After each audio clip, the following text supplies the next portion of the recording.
And yeah, we're all about giving value to B2B founders, B2C founders as well, business owners in general, in terms of this fast paced moving world about, where technology's just moving at the speed of light and AI is the buzzword, sorry.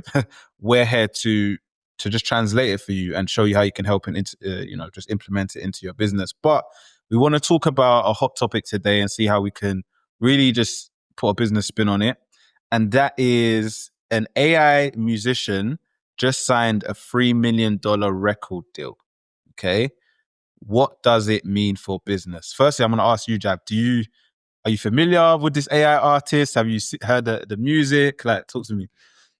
So, you know what? I actually saw the artist Kaylani, the Kalani, singer. yeah, Kalani, Yeah, yeah. she made a TikTok about it, and that's how I first came across Right. this whole AI musician. Then I went on Google and I went to try and find some of the music, and Mm-hmm. I was like, this girl sounds she sounds like a mashup of Beyonce, Jennifer Hudson, or whatever her name Yeah, is, and Jasmine Sullivan. It was like one of those powerhouse voices that they just crafted with AI. So I was yeah, thinking, so yeah, I'm familiar with it. I got more thoughts, but that's my initial like, okay, I had to do some research and find out what's really going on here. yeah, 100%. So she's an AI musician. Her AI name is, I believe, Xiania Monet. She's the first major AI musician signed to a record label with a $3 million advance.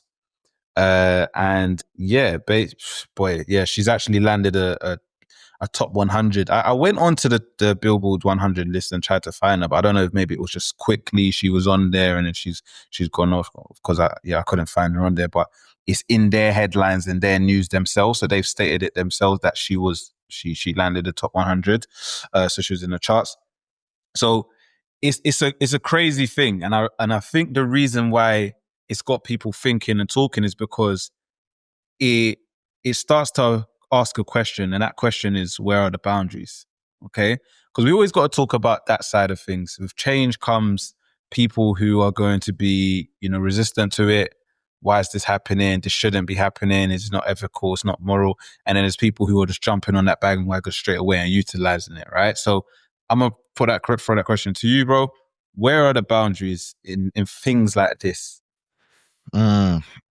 You see, with the whole creative industry, so the creative and entertainment industry, I think is so different to what we're so used to. Because obviously we talk about business, finance, sales, marketing, and it's quite numbers based. It's a lot, it's Yep, like process based, right? It's like based on processes, automations. The creative 100%. industry kind of lives outside of that because there's no there's no set processes that people do things, right? Writing music, recording music, coming up with ideas, melodies, you know, making beats Mm-hmm. so I think that when it comes to the creative side of it, there almost, because there are no boundaries, there should be no boundaries with how you use AI. Do you get what I'm saying? Because there's no boundaries, right? Like, how can a Yeah. singer does what they want? Obviously, you got you got to do things by the beats. You got bars. You might from a musical standpoint, but the creativity element, there is no boundaries. Like, you just get it cracking. You just do what you need to do. So Yeah. because of that aspect of there's no boundaries for me, there's no boundaries when it comes to how I implement AI into that process. Mm-hmm. You get what I'm saying? Okay. So Yeah. Okay. I think that makes sense because for a while I've known of AI producing, right? It's one of the first things I thought of when this whole AI like came making in around beats. music, making beats, right? Because it's like producers would use electric keyboards to make beats before, right? So like, Right. let's say, or you'll use a digital keyboard that's on your laptop to help with the beat. So you're doing the drums with your laptop, whatever, and then they've got electric keyboards. So it's like a producer using samples basically. So Right. is that producer cheating? Does that make sense? If he's already using samples and little keyboard iterations that he didn't play, he's not Stevie Wonder. He didn't. Do you get what I mean? Do this whole musical, Yeah, melody. it's true. So was he cheating? But I think that part is less debated. The big issue that they're having is that what does this say about IP ownership and royalties? Because the AI has got inspiration from somewhere. And the first thing you said, which is actually funny, that's kind of how I saw it as well, but I didn't even register like that. It's a mashup of Beyonce, Jennifer Hudson, and XYZ. And then the song is all like, it does sound like so many different songs. So that's where I think artists are going to be annoyed with, because brother, this AI didn't get the melody from nowhere, right? Right. It's taking It's been inspiration taken from someone or from something. the past, from the past. So with that said, how did the artists get paid? And if the artists don't get paid or no one doesn't get any royalties, it's all owned by the AI because it's like a technicality. Then what would you say on that? So this is where whoever's made the AI for the musician, they could get in trouble because they just had a lawsuit settled. Anthropic, the people that make Claude, yeah, Okay. backed by Amazon and Google, they've just had a 1.5 billion lawsuit, $1.5 billion lawsuit settled against them. And the reason is basically all of the AI, a lot of it has been influenced by over 500,000 books, right? So this Yeah. just came So out that. like last week, 500,000 books, and they're being basically charged $3,000 per book. So now they have to remove, and all the books were pirated. So they were pirated and used as knowledge base and source material for the AI. So when you ask the AI a question, it's got a knowledge base of X, Y, Z. Yeah. So, and what makes this lawsuit even crazier is basically off the back of the lawsuit, they're still open to being charged in the future if the AI is still using that knowledge base. So basically, even though it's 1.5 billion now, it can still grow in the future. So I say all of that to say this one thing. Basically, there's looks like there's a use case for suing these Yeah. AI companies off the back of Yeah. using pirated material. Yeah. So now these AI musicians, are they buying the vocal samples of Beyonce and Jasmine Sullivan and Adele? Are they buying the vocal? How do you buy that? How do you get copyright claim to Yeah. that? Or are you making up a brand new voice? How do you make a brand new voice? That voice is based off something else. So Something that's else, where, exactly. yeah, so that's where maybe because someone's already been sued for it and they've won the case, they need to tread careful because I'm sure that Okay. Yes. there's a loophole there now. Well, funny enough, there's two major players in the AI music generating space, right? Suno and Udio. And they're both involved in a lawsuit with Sony, Universal, and Warner right now. That's Right. right now, right? So it's definitely gonna happen. Look, so now they've just got another allegation of streaming from YouTube. So that stuff's gonna happen, and it's interesting you say that because with Anthropic and ChatGPT and everything like that, they've been about for a minute now. It's coming up to 2 years, 1 year since they've been heavily adopted. So it could be later down the line that, when these companies, Sony, whatever, do the real research, you've got investigators going in and seeing, that's when the big lawsuits can be coming out. So Mm. I think it does. I think it does everybody good, and it will do everybody well if you just put regulations with certain things when it comes to AI. But I think the governments and people are moving so slow because of what we spoke about in previous episodes about them. They want to use it. They want to use this because this helps them with the control element and everything like that. So they're not putting down this regulation as quick as they should do for that reason. And then everyone gets in trouble. People get sued, so on and so forth. So what would you say? I think one thing that we can look at though is that look, the artist has signed for $3 million advance. That's real. This is somebody who I believe she's actually like a spoken word artist, right? Outside of music. So she just obviously can't sing, she's spoken word. And then she's brought that now, she's making music. She's basically she's unlocked the game. She found a cheat code at GTA. Like the banks run out. She knows what to do. So what would you say for founders regarding AI and how they look at AI based on what's just happened and what we can see on this side with the music. Hey, sorry to cut you. I hope you're enjoying the podcast, but I need to let you know this one quick thing. If you press in the description, you will see we have a 14-day AI sales playbook. It's for any business owner that wants to scale using AI. It's one email every single day that gives you exact tools, tricks, and tips that we use in our businesses and our clients to help them scale, basically. It's completely free. Anyway, back to the podcast. Let's go. Yeah, I think one thing I would say is to just be, I think what it shows us is to try and look at ways you can think outside the box, really, on how you can utilize what you already have access to. So, she's doing spoken word. She's aware of the power of AI, and she's just thought, okay, why not make a AI musician? Like, it's within the same realm of what she does, but she's looked at AI in a way that it could assist. And I think that's the power of it. Like, we should do, we'll do an episode about this in the future. Like, there's a company called Rule Base. It's two Nigerian guys, yeah, and they just got 2.1 million in funding from Y Combinator. They're the first Africans. They're the first African men to get funding for an AI idea, and basically they basically did what she just did, but for something else, right? So basically, like if you bank with Monzo or Revolut, you have to like message them to get support. So those banks are dealing with millions of support tickets every day. And only about 3 to 5% of those support tickets get checked for compliance and regulation, disputes, payment disputes, stuff like that. Only 3 to 5% of those get checked by a human.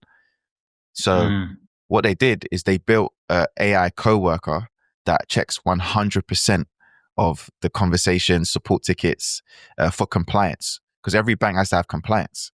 So they do all compliance, all disputes, and they built this thing basically that does it. So they basically looked at what an industry was already doing. People were already doing it, but they were doing it manually, only 5%. Now they built an AI that does 100% of every single support ticket, everything, right? And they just got 2.1 million in funding. They're already working with some banks across the world. So I think it's just about looking at what do you do, how can you expand it? And I think as a business owner, how can I do something a little bit different with AI? Because AI can almost do anything. It's just the structure. How can I build it? How do I make it? Do I get developers to build it? Blah, blah, blah. Do you get a team? Do you hire someone like us to come in and build a team out for you? You know what I mean? So I think this, and now we're in the creative industry.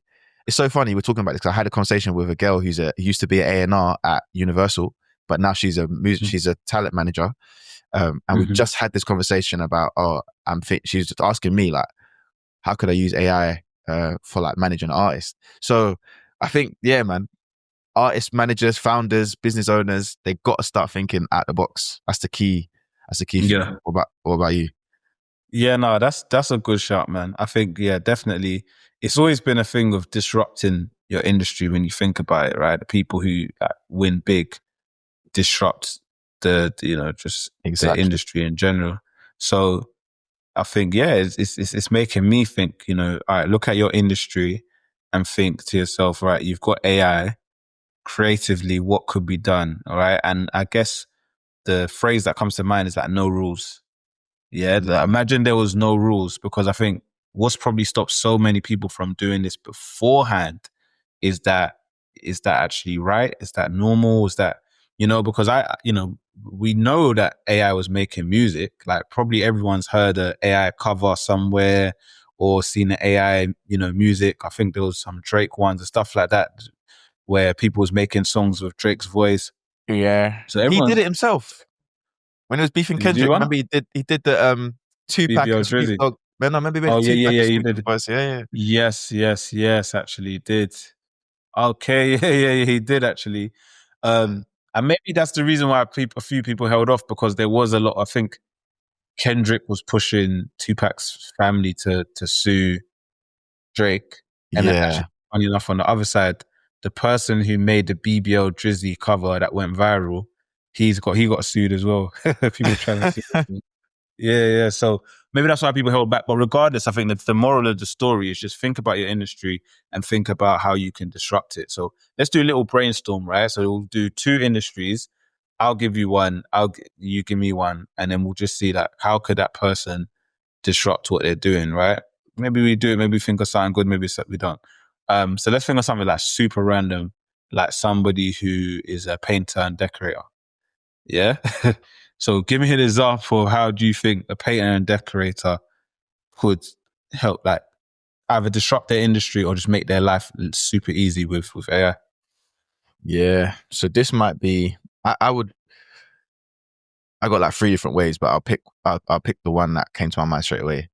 And this wouldn't creep into architecture, but essentially, I would market my service in a way that, like, you fill out a form, you take pictures of your room, yeah, you fill out the form, and you tell me what color you want, and like you literally take pictures of the walls, yeah, what colors you want on each wall, so you have a color picker, and then you upload it, yeah, and then basically what it does is it gives you the complete look of how it's going to look if I was to do it. And and then it gives you the quote, because if you also, and then it gives you the option will be to put the dimensions of the wall if you want like a detailed pricing as well, because then I'll know how big the wall is, how long it's going to take my team to paint the wall, and then you automatically get a quote straight away off the back of the AI analyzing the room, the how big the room is. Because I think about it, like, I painted this office. If I had a picture and I just knew it would cost me 75 quid to get it done and what it would look like beforehand, I might choose a different color. Like, so that would be powerful. That's probably what I'll do. Okay, that's powerful still. It's a good idea. Your painter and decorator, take that. Yeah. All right, for you, this is what I'll say.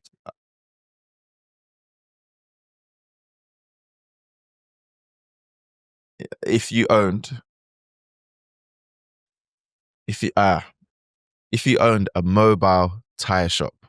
So mobile tire shop, you know, like where you go around and you fix people's tires, but mobile. A mobile tire shop, yeah. All right, I'll do two, because I'll do the first one's pretty boring, but it's actually very powerful. I'll just have an AI receptionist. Yeah. It's so silly, but when you run that type of business, yeah, where it's more emergency based and call based, yeah, a lot of business will just come to you just off the back of the fact that you are, Chelmsford mobile tire thing, right? Or Deptford mobile tire. People are going to be calling you and you won't even know half of it. And so many people in those sort of industries, they lose so much business just from the fact that they're not there to pick up the phone. Because if you don't pick up the phone, there is 4 more other people I am calling straight away. You know what I'm saying? And it's so top of mind because I've had a few things to do with like cars and stuff like that recently. So like in just the space, and I've got 20 minutes between meetings to just get this sorted. So I'm just going on Google, this person, call them, can't get through this person. Do you get what I mean? So that the amount of money you probably lose every year just off the back that someone's not there to pick up the phone, it's crazy. So I would actually put a lot of energy into that. I'll build an AI receptionist that will pick up the phone so that phone is never getting missed. And then based on what's happening, it can book in an appointment. It'll be linked to my diary, right? So I don't have to pick up the phone and say, oh, when are you free and everything like that. A lot of people who are doing these sort of manual jobs anyway, or manual businesses, aren't really using diaries and stuff as much as they should be. They're just saying, okay, I'm free this time, I'm free at that time.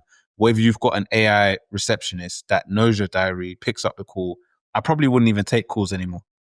Because I can guarantee people, you may think people care, I don't think they give a toss. No one gives a toss. If I need my tire fixed, I got to go work tomorrow, my tire's burst and I'm sitting that thing, I don't care if it's AI or human, as long as it gets done. Yeah, you can send a robot to fix it too. I don't give a toss. As long as it gets done, I'm all right. So I would have an AI receptionist constantly. That means there's no one needs to be on the phone. I don't really need to hire anyone for that side of things as well. And then more business. I think that's the main thing that I would do. And I would probably, just another thing, I would look at, data and AI is something that not a lot of people are looking into, but I would probably be able to predict how I can scale more by using some sort of AI and data analysis to say, all right, where is the majority of emergencies happening? When do people need it the most? What areas are kind of hot for those sort of things right now?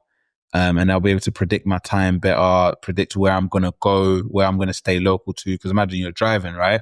So you could be in this area, you can be that. But if I know that in London 2 days a week, or just based on my past data, right, that these areas are the most busy on these days, then I can just use that to be more efficient, which I think is very important for those type of businesses, because it's very hard to scale based on your hours and time and stuff like that. So yeah, man. Especially with that, because just because of the nature of being a mobile, someone that does like a mobile car-based job like that, it's very time intensive, isn't it? Super, yeah. And if you're on a job, you can't pick up the phone. Yeah. Do you get? That's why a lot of plumbers, people, they're stressed. They're getting it done, but they're stressed and they're losing so much money. And like, imagine if, all right, cool, I'm a bit busy or whatever, but my AI receptionist also has a directory of other plumbers or other mobile people that it will forward the call to, and it will track it. And if I forwarded the call to you and you go for that, then you just pay me a bit of a commission because I've directed straight business to you. Do you get what I'm trying to say to you? Yeah. Right? No, that makes sense. Then you're taking over the game. Then you're taking over the game. So yeah, sense. that's what I'd say. So all right, just on the last one though, man, like let's wrap this, because I think it's a very sentiment-based topic as well. Are you listening to AI artists? Like, new AI rapper pops up, you're in the gym, that's your guy, you're listening to it, there's an AI concert. Like, do you have a problem with that, or you're absolutely fine? I think if it sounds good, I'll listen to it. I don't know. I think music is so personal though.